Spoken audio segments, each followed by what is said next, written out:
古代女子为何一般13、14岁就要嫁人呢？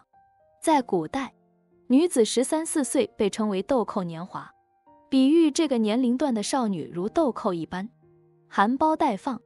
而且在古人看来，女子13、14岁就来月经排卵了，就可以怀孕生孩子了。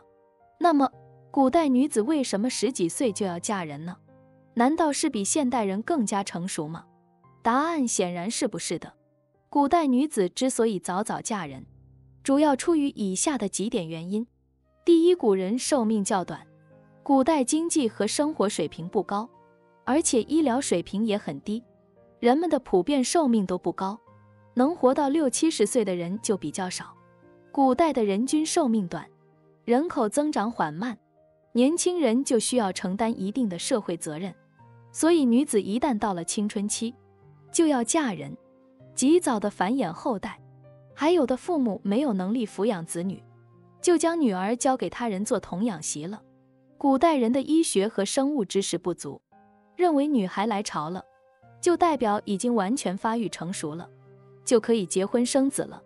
第二就是男尊女卑的观念，古人有着非常重的重男轻女思想，认为女孩迟早是要嫁出去的，总觉得养女孩是养给了别人，早嫁人就可以减轻娘家的负担，嫁出去的女儿泼出去的水，所以很多父母想早早地把女儿嫁出去，这是社会原因，也是封建社会传统的缘故。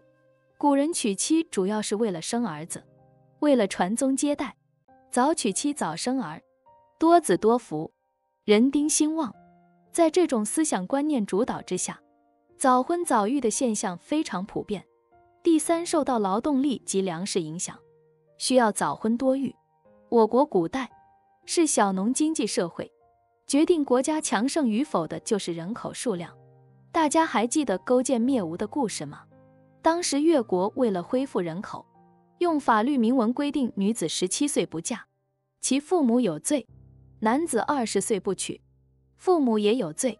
所以古代早婚的现象非常普遍，而且如果你家里有钱的话，还可以多娶几个老婆。古代的一夫一妻多妾制是合法的，受到法律保护。在封建社会里，年轻人结婚是由父母包办的，当时男女双方就是有意见，也是敢怒而不敢言呢。先结婚后恋爱，应该说是古代的普遍常态。